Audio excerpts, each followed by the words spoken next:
você, fã do esporte ligado aqui no canal do Sport News Mundo. Eu sou a Nalu Dias e hoje eu tô aqui para apresentar mais uma edição do Elas em Campo, o boletim semanal sobre futebol feminino aqui do Brasil, produzido por nós, da equipe do Sport News Mundo. E como sempre, eu vou aproveitar que eu tô falando da firma para te convidar para seguir a gente nas redes sociais. A gente tá no Facebook, no Twitter e no Instagram como Portal ENM. E lá você pode ficar por dentro de tudo que tá rolando no mundo esportivo. Vou aproveitar ainda para convidar você que está me assistindo aqui para se inscrever aqui no nosso canal, deixar o seu like, o seu comentário e, claro, compartilhar esse vídeo para a gente poder difundir pelo mundo a palavra do futebol feminino. E se no último programa eu falei aqui do primeiro amistoso da seleção feminina contra a Argentina, hoje eu vou falar da segunda partida. O jogo rolou na segunda-feira, dia 20, lá em João Pessoa, na Paraíba. E se na primeira partida o placar já foi elástico para o Brasil, dessa vez a seleção atropelou a Argentina de vez. O placar final foi 4-1, com gols da Caroline, da Marta, da Debinha e da Yasmin. E mais uma vez eu vou chamar a atenção para o desempenho dessa nova geração aí do futebol brasileiro. Primeiro com o gol da Caroline, que abriu o placar e que é um gol que significa muito. Porque a Caroline, ela é muito novinha, ela tem só 21 anos, mas ela ficou 2 anos afastada dos gramados por uma punição da Conmebol, porque ela foi pega no exame antidoping lá no início de 2019. Esse exame era referente aos Jogos da Libertadores de 2018, quando ela ainda jogava pelo Audax. E na época foi um baita choque, porque ela era tida como a grande revelação do futebol brasileiro da época, assim. E ela vinha treinando, inclusive, com a seleção feminina. Ela era muito cotada para ir para a Copa do Mundo de 2019. Mas o tempo passou, ela cumpriu a punição, e agora ela tá de volta e ela já voltou com moral. Foi titular nos 2 jogos com a Pia, jogando pelas pontas junto com a Debinha, e conseguiu fazer seu primeiro gol com a seleção feminina principal. O outro grande destaque assim, desse jogo foi a Yasmin, que é lateral no Corinthians, tem só 24 anos, e fez a estreia dela pela seleção brasileira, e que já foi uma entrada absurda assim, dela. Ela entrou no início do segundo tempo para substituir a Tamires, que a gente nem precisa falar o que é, o que representa. Em 6 minutos, a Yasmin conseguiu encaixar uma baita assistência para um gol da Debinha e ainda fez o dela. Então, não tem nem muito o que a gente falar. É o tipo de jogadora que entra e que a gente sabe que muda muito o jogo. A Yasmin, ela tem essa presença muito forte. E aí, o que já seria bom em qualquer circunstância, né? Porque ver uma jogadora chegando assim, estreando nesse altíssimo nível, ver uma jogadora como ela na lateral esquerda, dá uma segurança muito grande. Porque é uma opção que, assim como fez no amistoso, conseguiria substituir a Tamires e manter o nível do jogo em outras oportunidades pela seleção. E não só disso, a Yasmin, ela também possibilitaria aquele tipo de variação que a Pia gosta de fazer, de intercalar as jogadoras saindo da sua posição nativa para jogar em outras posições, para poder ter uma variabilidade maior na equipe. E é uma coisa que a Pia gosta muito de fazer. Então, tendo a Yasmin, a gente tem uma possibilidade maior de rodar a Tamires, que seria uma coisa positiva. Então a gente pode colocar um saldo final muito bom para os amistosos do Brasil contra a Argentina, e mais do que nunca a gente consegue começar a enxergar de fato essa mudança, essa renovação na nossa seleção, que é um projeto que está rolando aí já tem um tempo e que agora a gente começa a ver ele se concretizar.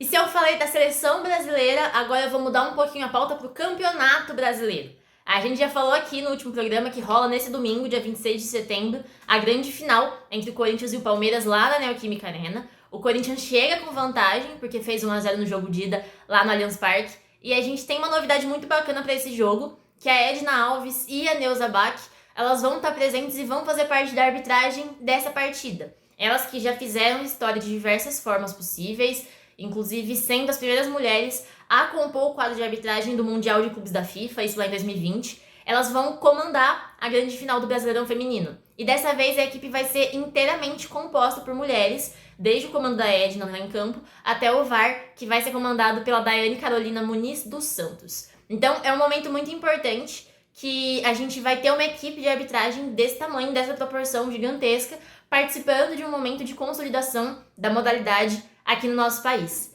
E aí eu vou seguir falando um pouquinho de Corinthians e Palmeiras, mas dessa vez no Campeonato Paulista. Porque com o fim da data FIFA, né, tivemos os 2 jogos ali, os 2 amistosos do Brasil contra a Argentina, as competições de futebol feminino puderam voltar aqui no Brasil. E o Palmeiras e o Corinthians tiveram mais um aquecimento, sim, que a gente pode falar, para a grande final do Brasileirão. Foi um jogo bastante equilibrado, mais uma vez, que as duas equipes jogaram muito bem, muito equiparadas, mas terminou em empate, só com empate com 2 gols do Corinthians, porque o primeiro foi a Giovana que marcou contra, ainda no primeiro tempo, e a Adriana empatou a partida na segunda etapa do jogo. E aí, além desse jogo entre Palmeiras e Corinthians, é bem interessante a gente olhar para o jogo entre Santos e Ferroviária, que também rolou nessa rodada e que tem sido um duelo bem interessante da gente acompanhar ultimamente. Como eu já tinha dito em outros programas aqui, o atual comandante do Santos, né, das Sereias da Vila, é a Tati Silveira, que é a ex-treinadora da Ferroviária, e que ela conquistou títulos e tudo mais, vários prêmios aí, mas que desde que ela assumiu o Santos, ela não tinha conseguido vencer as Guerreiras Grenás ainda. Mas isso acabou nessa semana. A Ferroviária vinha sendo uma pedra no sapato das Sereias, eliminou o Santos em casa nas quartas de final do Brasileirão, mas dessa vez elas não conseguiram sair ganhando e acabaram perdendo por 2-1 lá no CT Pelé. E além desses dois jogos, ainda rolaram essa semana a vitória do Red Bull Bragantino por 4-0 sobre a Portuguesa, o 5-0 do São José para cima do Realidade Jovem, o 6-0 do São Paulo para cima do Nacional e a vitória por 1-0 do Taubaté sobre o Pinda. Mas aí eu vou enfatizar um pouquinho mais os resultados do Palmeiras e do Corinthians e do Santos com a Ferroviária, porque foram jogos muito importantes ali na parte de cima da tabela, mais especificamente na zona de classificação, porque os resultados deixaram tudo em aberto de novo. O empate do Corinthians e a vitória do Santos levaram as duas equipes a ficarem coladas ali no topo da tabela e elas são separadas só pelo saldo de gols, as duas estão empatadas no número de pontos, o que abre margem para uma inversão de posições, até porque o Santos e o Corinthians são as equipes que ainda estão invictas na competição e elas ainda vão se enfrentar ali na 9ª rodada, daqui a pouquinho. Então ainda tem muita coisa para acontecer. E além disso, tem a briga pela 4ª vaga na classificação, que está mais aberta do que nunca. Esse empate do Palmeiras com o Corinthians e a vitória do Bragantino fez com que as duas equipes ficassem empatadas no número de pontos.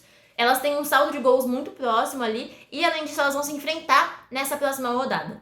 E além disso, a Ferroviária, que está só um ponto a menos, né, um ponto abaixo do Palmeiras e do Bragantino, vai enfrentar o Nacional na próxima rodada. E o Nacional não tem uma campanha muito boa, uma campanha de 5 derrotas e 1 empate em 6 jogos. Então, como eu falei antes, e eu vou repetir, o Paulistão Feminino é uma caixinha de surpresas e até a 11ª rodada tem muita coisa para acontecer ainda. E agora eu vou trazer uma pauta nova, aqui uma pauta que eu ainda não tinha falado, que é a Libertadores Feminina, que esse ano vai ser disputada em 2 países, no Paraguai, entre os dias 3 e 18 de novembro, e no Uruguai, no dia da grande final, que vai ser disputada lá no dia 21 de novembro. E aí, nessa última sexta-feira, dia 24, a Conmebol sorteou os grupos da Libertadores de 2021 e que nesse ano vai ter 3 equipes. Do Brasil, no caso.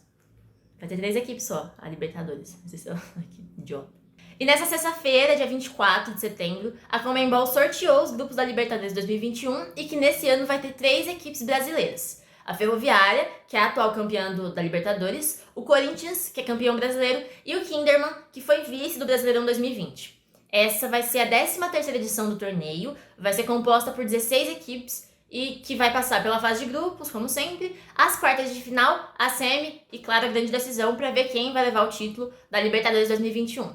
E vale falar que o regulamento da Libertadores Feminina não permite 2 equipes do mesmo país dentro de uma mesma chave, dentro de um mesmo grupo. E por isso, o Kinderman, que tinha sido sorteado para fazer parte do grupo A, foi realocado para o grupo B, já que a Ferroviária era a cabeça de chave desse grupo. O Corinthians acabou ficando no grupo D, e vale ainda falar que tem 3 vagas abertas na competição, que estão aguardando a decisão de quem vão ser os representantes do Paraguai, que vão acompanhar o Cerro Porteño, e também a equipe que vai representar a Bolívia na Libertadores 2021. E eu vou parando por aqui, falando da Libertadores 2021, e vou encerrando mais um Elas em Campo nesse ponto, nessa pauta.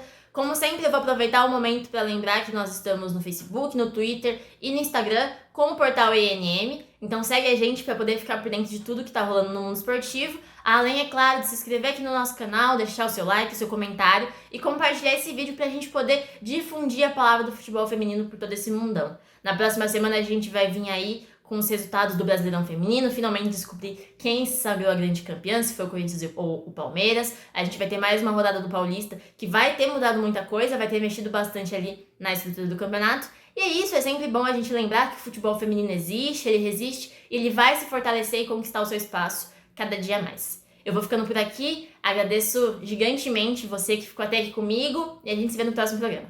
Valeu!